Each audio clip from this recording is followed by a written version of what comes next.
Hai semuanya, ketemu lagi bareng Mihu di sini. Oh iya, kali ini Mihu akan membawakan alur cerita dari film Donghua yang berjudul Battle Through the Heaven. Mihu mengingatkan sekali lagi ya bahwa konten ini full spoiler.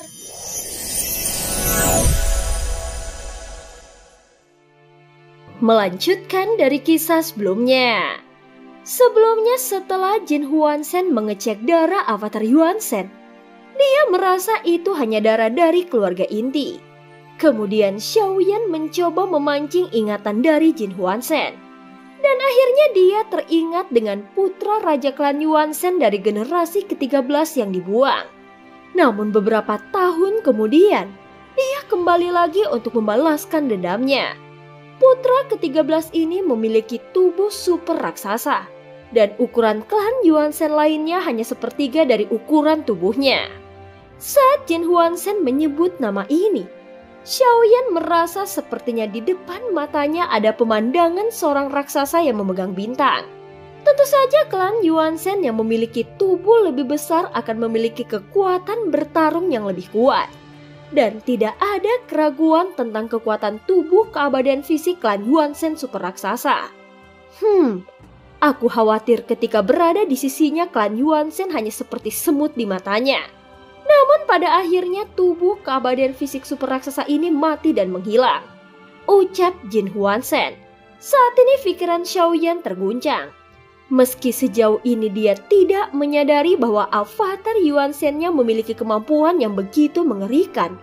Namun tepat ketika dia mendengarnya, Xiaoyan merasakan hatinya bergetar. Jin Huansen, untuk saat ini jangan berbicara tentang Shizun.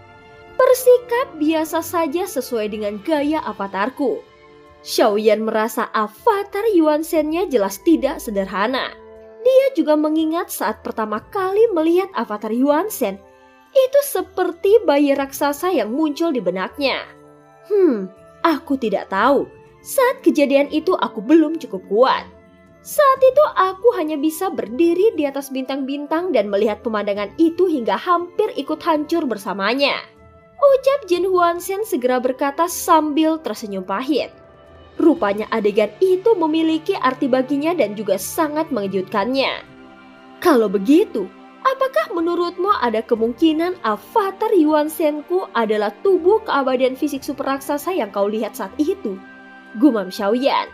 Setelah Jin Huansen mendengar kata-kata Xiaoyan, dia langsung terdiam. Tampaknya dia masih tidak berani membayangkan tubuh keabadian fisik super raksasa yang tercermin di dalam ingatannya. Sepertinya tidak. Ucap Jin Huansen segera berkata perlahan. Sebagai klan Yuansen, dia mengetahui bahwa energi agung seperti apa yang dibutuhkan untuk menjadi tubuh keabadian fisik super raksasa. Adapun energi dan darah di dalam tubuh Xiaoyan, itu bisa dianggap biasa-biasa saja.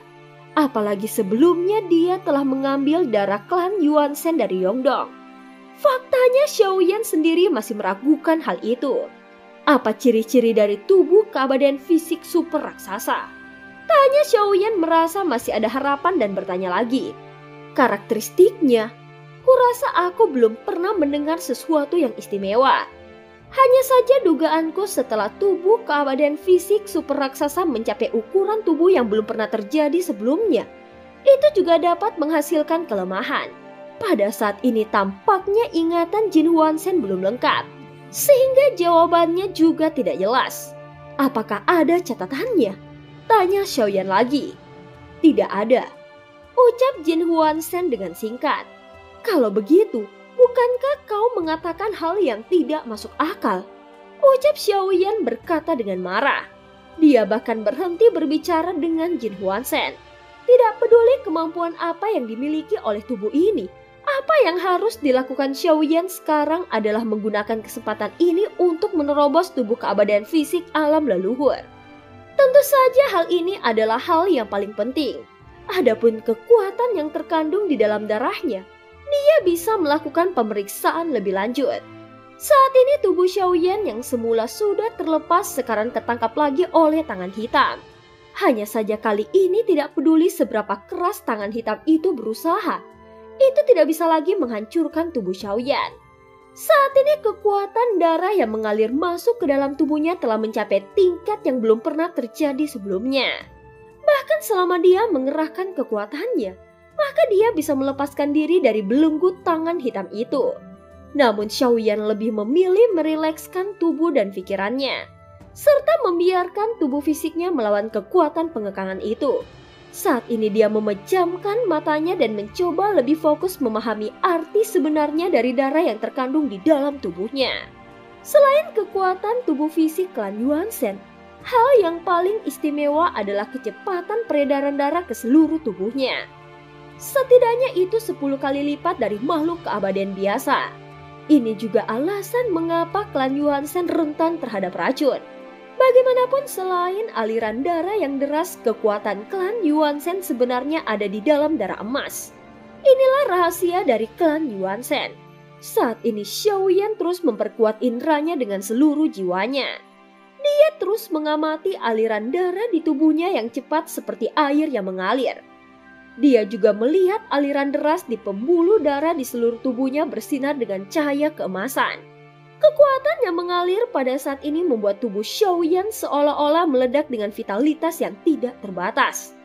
Tetapi itu hanya sementara.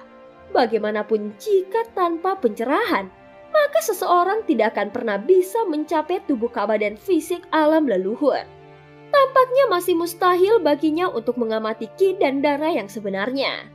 Bagaimana kondisi darah dalam tubuh klan Yuan Shen saat tubuhnya berubah? Ucap Xiaoyan berpikir di dalam benaknya. Sebelumnya dia tidak memperhitungkan apa yang sedang terjadi saat energi dan darah di dalam tubuhnya meledak. Pada saat yang sama, tubuh Xiaoyan langsung membengkak. Namun seluruh jiwa Xiaoyan terkunci di dalam tubuhnya dan fokus memperhatikan perubahan pada tubuh bagiannya. Sebelumnya Xiaoyan belum pernah menyadarinya. Baru sekarang dia melihat pemandangan yang sangat spektakuler di dalam tubuhnya setelah tubuh fisik diperbesar tanpa batas. Maka garis keturunannya juga menjadi lebih besar. Yang paling penting adalah darah yang mengalir menjadi sangat jernih. Mereka berbentuk bola seperti bintang darah, yang terbentuk dengan mengorganisasikan bola-bola yang tak terhitung jumlahnya secara bersama-sama. Setelah tubuh fisik Xiaoyan mencapai 4.000 kaki, darah di sekujur tubuhnya masih bersinar dengan cahaya keemasan. Tampaknya hanya sebagian kecil darah yang digunakan ke seluruh tubuh. Tetapi kenapa tidak ada pembusukan? Gumam Xiaoyan. Saat ini dia merasakan ki dan darah yang gelisah di tubuhnya sangat aktif. Hal ini mungkin terjadi karena darah yang mengalir terus-menerus seperti diisi ulang. Tepat saat Xiaoyan sedang mengamati darahnya, tiba-tiba matanya bersinar terang.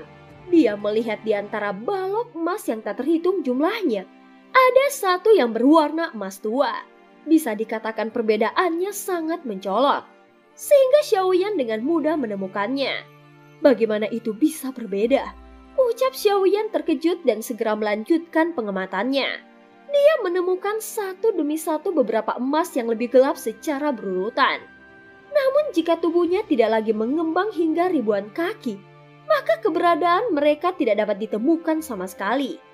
Apakah ini kekuatan yang terkandung di dalam darahku? Ucap Xiaoyan segera mulai menyentuhnya. Dan saat jiwanya merasakan momen itu, tiba-tiba tubuhnya bergetar. Dia merasa seperti ada kilat yang menyambar di seluruh tubuhnya. Adapun bola emas gelap yang disentuh oleh Xiaoyan tiba-tiba meluas. Kemudian itu berubah menjadi bola emas normal yang tak terhitung jumlahnya. Bersamaan dengan itu darah di tubuh Xiaoyan juga meningkat dengan tajam. Faktanya kecepatan operasi akan melambat untuk menjaga kecepatan yang sama. Dan itu hanya bisa membuat tubuh fisik lebih besar. Saat ini seluruh tubuh Xiaoyan bersinar dengan cahaya keemasan. Saat berikutnya tubuhnya yang setinggi 4.000 kaki tiba-tiba meledak dengan daging dan darahnya yang berserakan. Ini seperti penghancuran diri. Dan terdengar suara ledakan yang bergema di domain dewa abadi pria jelek itu. Seketika darah dan daging Xiaoyan berceceran di mana-mana. Dan seluruh tubuhnya hancur berkeping-keping. Adegan ini terlalu mendadak.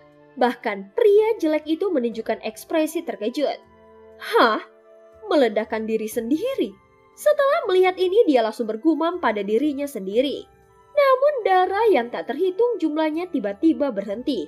Kemudian daging dan darah yang berceceran seperti akar teratai yang terkoyak terlihat mulai menyatu kembali. Itu membentuk tubuh yang lebih besar dari sebelumnya. Dan tumbuh dengan cepat sehingga sosok raksasa muncul di domain dewa abadinya. Pada saat yang sama, pria jelek itu terkejut memandang sosok raksasa yang muncul. Dan cerita pun berakhir. Terima kasih udah dengerin Mihu dari awal sampai akhir ya. Sampai jumpa.